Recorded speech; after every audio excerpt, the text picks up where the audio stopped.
Hi, I'm Peg Thomas, and I'm back again to open my fourth box of books with you. This one is especially important to me because of all the collections I have been in, I have been invited into them until this one. This is a collection that I put together myself. I came up with the idea, the concept. I contacted the other authors and invited them to join me in the adventure. We put it all together in a nice document, sent it off to the publisher, and lo and behold, they purchased it. So now, without further ado, we'll open the box.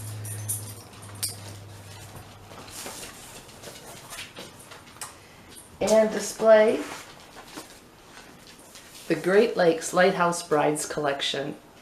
Finally, my book is first in the book of all the 7. Find it here. I'm nervous. This is so fun. Anna's Tower. Anna's Tower is special to me in a number of ways, other than being in the collection that I put together. It's also written almost set in our backyard on Thunder Bay Island, the Thunder Bay Island Lighthouse. It starts with the wreck of the James Davidson, which was a real wreck that happened there just off the lighthouse on Thunder Bay Island. And it includes 2 very special characters.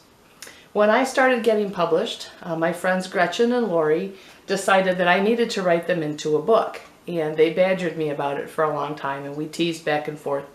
And as I was researching this book, I knew I wanted my hero to be a stowaway on the James Davidson. I had to go looking to find out who would logically be stowing away on the James Davidson when it left Buffalo, New York, and was headed towards Duluth, Minnesota.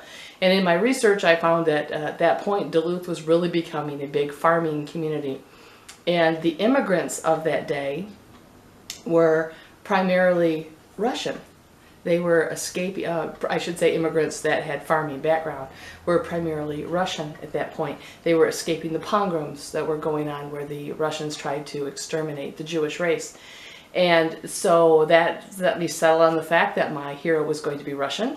And I had no idea what I was going to do with a Russian hero. I knew nothing about them, the immigrants of that time, and this poor fellow was going to have someone to be able to speak to.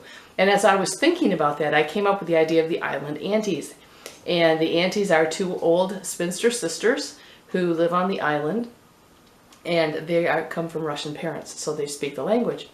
And it morphed into something very easily then to make Auntie Lori and Auntie Gretchen, my 2 friends who had wanted to be written into the story, into these 2 aunts. And I had a lot of fun doing that. I tried to put a lot of their personality behind the characters, and they have not read the story yet. That was their choice. They decided they would not read it till it came out and was in book form. So I'm hoping we're still friends when that's all done. And I hope everybody enjoys the Great Lakes Lighthouse collection, but also my story, Anna's Tower, set right here in my backyard and including 2 of my good friends. It's available now for pre-order on Amazon. It will be available everywhere November 1st.